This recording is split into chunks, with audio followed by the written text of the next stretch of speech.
ಗುಂಡಿ ಬಿದ್ದ ರಸ್ತೆಯಲ್ಲಿ ಗಿಡ ನೆಟ್ಟು ವಿನೂತನ ಪ್ರೊಟೆಸ್ಟ್.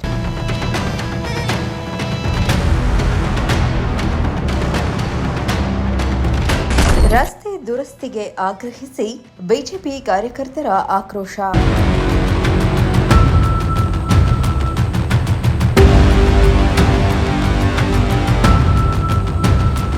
ಬೀದರ್ ನಗರದಲ್ಲಿ ರಸ್ತೆ ಗುಂಡಿಗಳ ಸಮಸ್ಯೆ ಹೆಚ್ಚಾಗಿದ್ದು, ನಗರದ ರಂಗಮಂದಿರ ರಸ್ತೆಯ ದುಸ್ಥಿತಿ ಖಂಡಿಸಿ ಬಿಜೆಪಿ ಕಾರ್ಯಕರ್ತರು ಶಾಸಕ ರಹೀಂ ಖಾನ್ ಹಾಗೂ ಸಂಸದ ಸಾಗರ್ ಖಂಡ್ರೆ ವಿರುದ್ಧ ಘೋಷಣೆ ಕೂಗಿ ವಿನೂತನ ಪ್ರತಿಭಟನೆ ನಡೆಸಿದ್ದಾರೆ.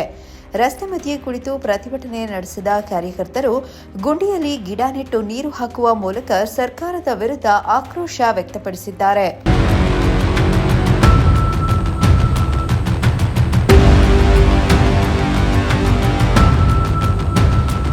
ಬೀದರ್ ನಗರದ ಪ್ರಮುಖ ರಸ್ತೆಗಳೇ ಗುಂಡಿಗಳಿಂದ ತುಂಬಿದ್ದು, ವಾಹನ ಸವಾರರು ಹಾಗೂ ಸಾರ್ವಜನಿಕರು ನಿತ್ಯ ಪರದಾಡುವಂತಾಗಿದೆ.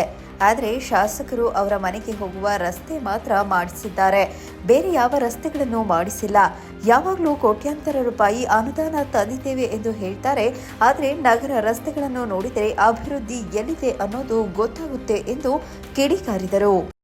ಇವತ್ತು ಅವ್ರ ಮನೆಗೆ ಹೋಗುವಂತ ಒಂದೇ ಒಂದು ರಸ್ತೆ ಮಾಡ್ಯಾರ.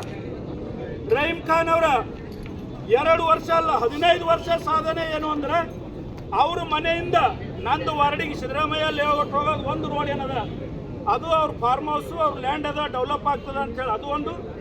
ಇನ್ನೊಂದು ಗುನ್ನಳ್ಳಿ ಹೋಗೋ ರಸ್ತೆ ಒಂದು. ಅವ್ರ ಜೀವಮಾನದಾಗ 2 ರಸ್ತೆ ಮಾಡ್ಯಾರ. ಒಂದು ಗುನ್ನಳ್ಳಿ ಹೋಗೋ ರಸ್ತೆ, ಒಂದು ಅವ್ರ ಮನೆಗೆ ಹೋಗೋ ರಸ್ತೆ.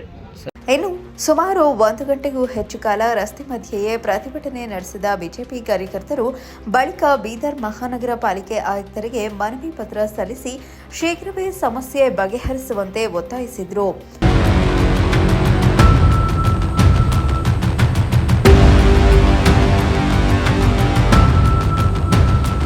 Bureau report, Prajashakti TV, Bidar.